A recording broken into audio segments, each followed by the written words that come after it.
You are listening to Jimmy and Carl's Rusty Bumper Podcast, presented by Retro Hobby. All right, everybody, welcome to Jimmy and Carl's Rusty Bumper Podcast, brought to you by Retro Hobby, your one-stop shop for all your hobby needs. You can check them out at retrohobby.com or on YouTube and Facebook. Hey, Lydia. How are you doing today? I'm good, Jimmy. How are you? Good. Welcome, everybody, to the Rusty Bumper Podcast. I'm Jimmy, and my bestie, a longtime friend. We Carl. were actually, Carl, we were actually in the hospital, born not on the same day, because you were born way early. You were. How much did you weigh when you were born? It was like you weighed like a golf ball. Yeah, it was like 2 pounds 3 ounces, and I was also 10 months, so nobody could figure that out. Yeah, you were late and small, and they put you in that device that they put to keep you safe and then they kept you in there until you were 3. Wasn't there a newspaper written about you, Carl? They had a whole spread in the paper about you, I thought. Yep. There was a whole paperwork mix-up, and a lot of hospitals came into some real scrutiny for that. They felt it was a screw-up administratively. Yeah, mine too. I still get calls from the Jehovah's Witnesses and asking me when I'm going to help out, and I'm like, listen, I'm sorry. Anyway, So let's get things started. We're here to help you with all of your car needs, anything that's going wrong or right. We rarely get that, but any question you have about your vehicle, we're here to help you. We are licensed. Well, one of us is a licensed mechanic. The other one is on waivers right now, but we'll help you with whatever you got. That's right. All right. Well, we do have a question here in email. An email. Yeah. That's great. And again, you guys, anybody can, if you need our help, anyone can send an email to JimmyCarlPod at retrohobby.com, and you might be on the podcast here. We will help you out. Yeah, but whoever Slut69 is, please stop spamming it. Yeah. We're getting, at first it was fun, but now it's getting a little old. Also, and Carl's been spending a little too much time with those spam emails. Yeah, don't use our email when you're going, on those sites. Can we hand out my email to Slut69? Yeah, I can. I'll go ahead and put that in there for her. I wouldn't. Let's let her or him. All right, let's see here. Okay, I'm just going to read Shane from Madison. Oh, Shane, that's a good name. Missouri, is that? That's a great name. I can never get the state abbreviations right. Okay. He's got a 2010 Nissan Altima. He says, boys, I'm in a real pickle and I'm hoping you can set me in the right direction here. Hell yeah. I'm confident. Without even hearing the rest, I'm gonna say right now, yes. He's in a pickle and he needs to be steered in the right direction. He's got so this happened a couple weeks ago. He said, my Altima was in a flood and I don't have insurance to cover the damages. So instead, I opened all the doors after it stopped raining, of course, and I let the thing air dry. Good work. Yep. He says, I was amazed that it seemed to be running fine. But then when I was coming home from the bar late one night, I realized that the lights flash on and off every time I turn. He wants to know what he should do about that.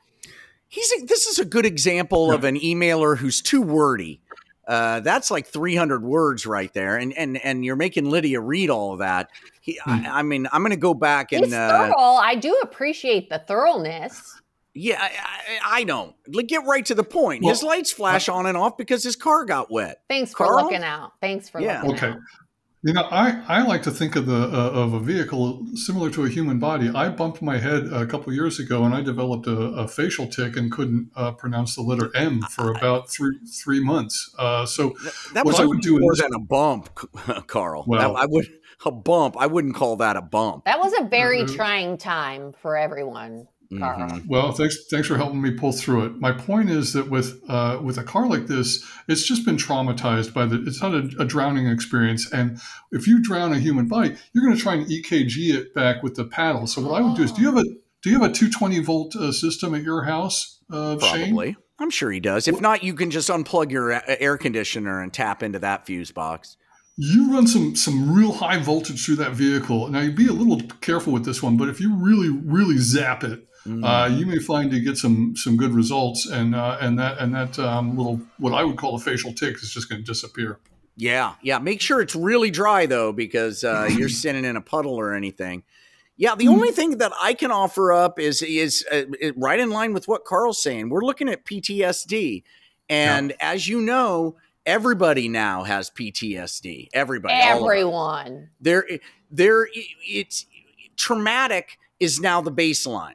Yeah. So if you're doing okay, you've got PTSD. That's good now. Yeah. So the car's same PTSD, scary drowning incident, and boy, I can't believe he didn't have flood insurance on his car. Everybody. Wait a minute, Carl. So are you basically saying, like the body, the car, in fact, the liver could have gotten flooded, but for some reason, the eyes are still working on the car? That's how I'm dissecting it.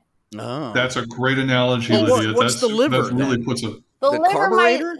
Sure, yeah. Is that the liver processes alcohol, so maybe it's just one of the mats in the back seat, you know, when you spill your beer and the cops come. Or the strap that hangs over, that nobody uses, that hangs over the side. Yeah, that's good. My son calls that the oh shit strap. Yeah. Oh, I hear that. Mm-hmm.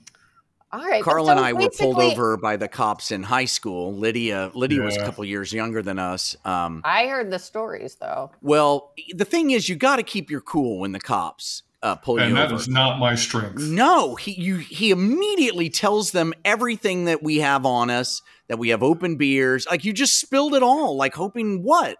That they would go easy on us? Here's the punchline. They couldn't wait to get away from that crime scene. They shot out of there like a bat out of a cave. They were so bored by my stories, they eventually...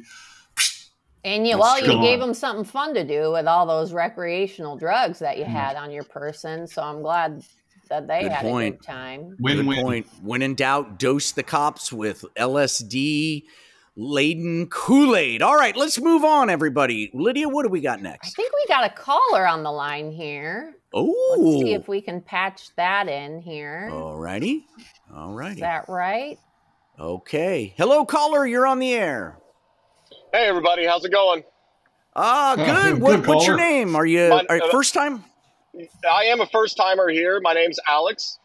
Alex. Hey, Alex. Yes, sir. Hi, Alex. Nice to meet you. Well, I've got a little bit of a funny story before we start, if that's okay. Beat the crap out of him. Yeah, go ahead. Please. Sorry.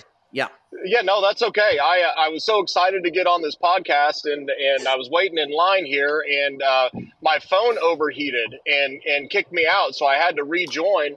And the only reason why I can think that might happen was just because this podcast is just too hot to handle. So, all right. Somebody mark that and put that out on the air. We got to send Alex a treat. We got to send Alex something nice, like a bumper sticker. Number one fan. Alex just found out that Carl and I do the podcast with our pants off. Yeah. Keeping it free. Slightly disturbing, but I'll roll with it. That's okay. Mm-hmm. What a guy. I like him. It's like Velcro when we stand up off our vinyl chairs. I mean, you talk about bat wings. I'm talking about flying foxes from Australia. Yeah. And you can tell who's got which chair very easily. Very easy. Alex, is there something we can help you with, or did you just want to lay some sweet love on us? Well, probably both. Probably both, but I'm going to ask my question first. My question is that I just took my Toyota Tacoma, 22 Toyota Tacoma, in to get it serviced. And when it came back out, it had this terrible, terrible shaking in the steering wheel. I'm actually on the interstate as we speak, driving down, and it's just about to shake me out of the vehicle. Does anybody have any idea what that might be? Did you bring it to Eddie at Toyota? I did. Eddie? Yeah, I did. Well, actually, First mistake. Out of your peripheral vision, did you happen to see a tire bouncing off away from your car when you were driving earlier? Well, I didn't see a tire bouncing away, but I did notice that one of them was a little bit smaller than the others after I got it out of the shop. So, okay, if you slow down to below 40, you're going to realize that you've only got 3 wheels working. Right now, you've got it going so fast that it's keeping you balanced. So you just got to keep going. It's like, you ever see the movie Speed? Yeah, you got to keep it above 55 now.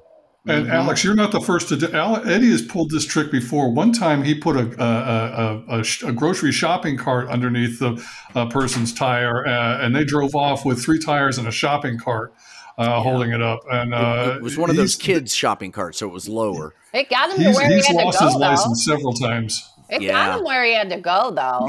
I'll stick up for you. You're freewheeling it, Alex. Just crank up the Nazareth. If you've got any Nazareth, crank it up and keep it above 55. I'm not opposed to a little bit of danger, so we'll roll with it and see how it goes. Head towards the school zone. Yep. All right. Good luck out there, Alex. Good luck. We'll watch for you on the local news. Thank you. Thanks for the love. All right, Lydia, who we got next? All right, let's see here. I think we got a recorded question, I think. Oh, great. I thought Alex was, that was great, Alex. Is it an email? An email. Okay, I'm seeing the email. You want to read it, or you're much better at this than me? I mean, I can read it, but I thought we had the file here. He pre-recorded it. Oh, well, whatever it is. I'm just going to read it. Oh, geez. Okay.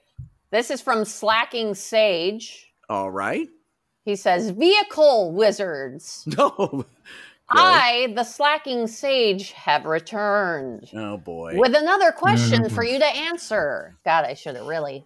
This guy's like Riddler from Batman. He creeps me out. He is the worst. For those of you tuning in the first time, the Slacking Sage has been on before. Yes.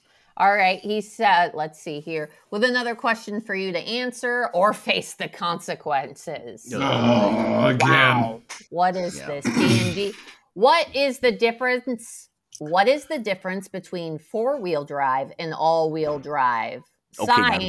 Signed, the Slacking Sage, definitely not Alan Lands. Well, there's your giveaway. Okay, this is a trick question because at first blush, you think that it's the exact same thing, 4-wheel drive and all-wheel drive, right?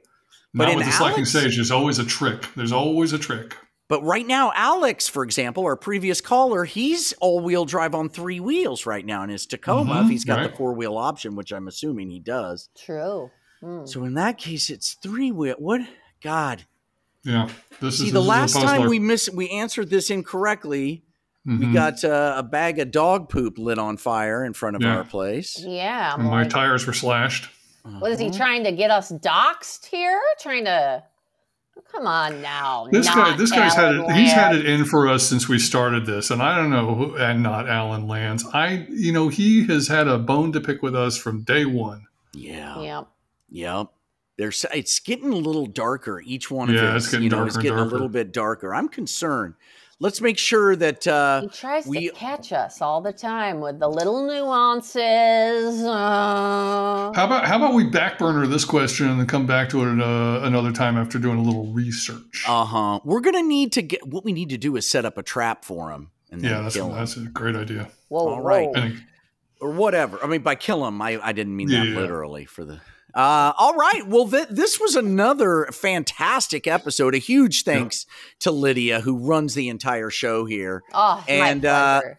I really like that guy Shane too. Shane really knew, and he really good guy, and Alex too. Alex, super. I thought did a wonderful job. I hope he's okay, but at some point when he runs out of fuel, he's not going to be. Yeah. But at the end of every show, we like to go right back. This is part of our sponsor. As you know, we're all sponsored by Retro Hobby, located in Salina, Kansas. That's right. They're all your hobby needs. Yep. They're an online retailer of die-cast model kits and other hobby products. So as per usual, we like to go to Carl at the end. Carl, you got anything on your mind? Well, as you know, Jimmy, Lydia, I've been dipping my toes in a couple different side hustles and exotic animal breeding. Here's the trick. here's what I learned the hard way is it's a lot more complicated than you'd think. And just because something's fuzzy doesn't make it particularly friendly. That's right. I'm also going to point out to anybody who's thinking of getting into this field that it's not the ones you'd think are going to be a problem. It's the surprises. A ring-tailed lemur is got an attitude on him. I can't tell you how much time I've wasted. They will not be happy until they've destroyed and fully humiliated you. So I got a late night call going in from Carl. Do your research before going in, and don't listen to other people. Make your own. Make your own. That's a good one, Carl. I got Lydia. I got a call from him late, and I ran over to his place. We live next door, and I found the ring-tailed lemur with his finger underneath his eyelid, trying to rip his face off. And we YouTubed it, and boy, those primates like to. You guys did numbers on that one. Yeah. That one did some numbers. But here's the thing about the lemur is, I swear he was laughing the whole time. Yeah. He thought it was the funniest thing ever. And that's what really leaves a little mark and stings. Yeah. We got him in the cabinet, but unfortunately ripped one of Carl's eyelids off. But thank goodness he's Jewish and still had his foreskin. So all is well. On that note, we will see you all next week. If anything goes wrong with your car, please call us in. Thanks so much. Thanks for tuning in to Jimmy and Carl's Rusty Bumper Podcast, everybody. Good night. Good night, everyone. You little lemurs. Thank you for listening to Jimmy and Carl's Rusty Bumper Podcast presented by Retro Hobby. To have your question answered on the show, be sure to send us a recording or an email to the address listed in the description.